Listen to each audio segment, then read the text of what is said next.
Isang napaka-thrilling dikit at punong-puno ng aksyon na laban ng Game 1 ng Minnesota Timberwolves at San Antonio Spurs na talagang hindi mo pwedeng palampasin mga idol.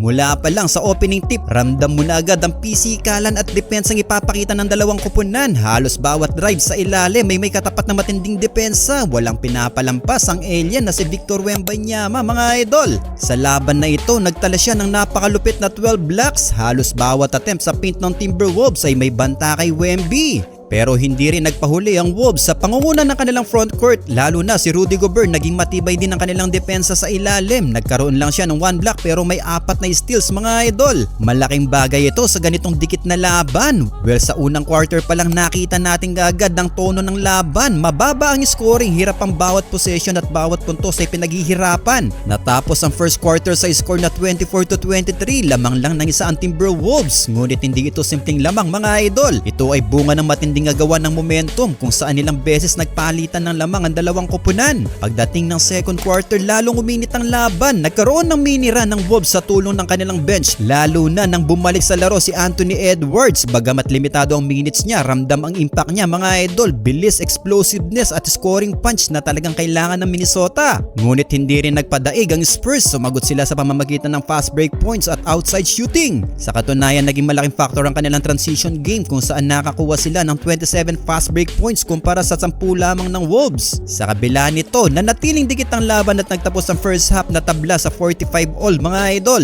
Ibig sabihin, back to zero ang dalawang koponan, parang panibagong laban sa second half. Sa third quarter naman, dito nagsimulang magpakita ng mas agresibong opensa ang Spurs. Pinangunahan nila ang scoring run at dito na rin nagpakitang gilas ang kanilang young core. Nakakuha sila ng kaunting lamang at nagtapos ang third quarter sa 72-69 lamang ang San Antonio. Mukhang hawak na sana ng Spurs ang momentum papasok ng fourth. Pero dito na nga nagsimula ang tunay na bakbakan mga idol. Sa fourth and last quarter, ibang klase ang pinakita ng Timberwolves. Nagpakawala sila dito ng 35 points sa huling yugto, isang napakalaking scoring burst kumpara sa 30 ng Spurs. Dito nag-step up ang kanilang mga key players, lalo na si Julius Randle. Si Randle ang naging haligi ng Wolves sa clutch moments. Nagtapos siya na may 21 points, 10 rebounds at 2 assists.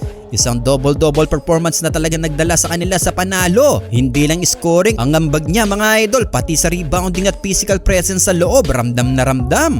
Malaki rin ang naging kontribusyon ni Anthony Edwards sa closing stretch. Sa kabila ng pagiging limited earlier, nagpasabog siya ng 11 points sa fourth quarter. Kabilang ang mga crucial baskets na nagpanatili sa Wolves sa laban. At syempre hindi rin mawawala ang suporta ng role players sina Jaden McDaniels at Terrence Shannon Jr. ay nagbigay ng solid na scoring at depensa. Habang si Mike Conley ay naging steady sa playmaking na may 6 assists. Sa huling minuto ng laro mga idol, dikit na dikit ang laban. Halos bawat possession ay critical. At sa huling segundo, nagkaroon pa ng pagkakataon ng Spurs na manalo. Nasa kamay ni Julian Champagnie ang bola para sa buzzer beater 3. Isang tira na pwede magpanalo sa kanila. Tahimik ang arena, bitaw ng bola. Ngunit sa kasamang palad para sa Spurs, hindi ito pumasok mga idol. At doon nagtapos ang laban sa final score na 104-102. Panalo ang Timberwolves sa Game 1 ng serye.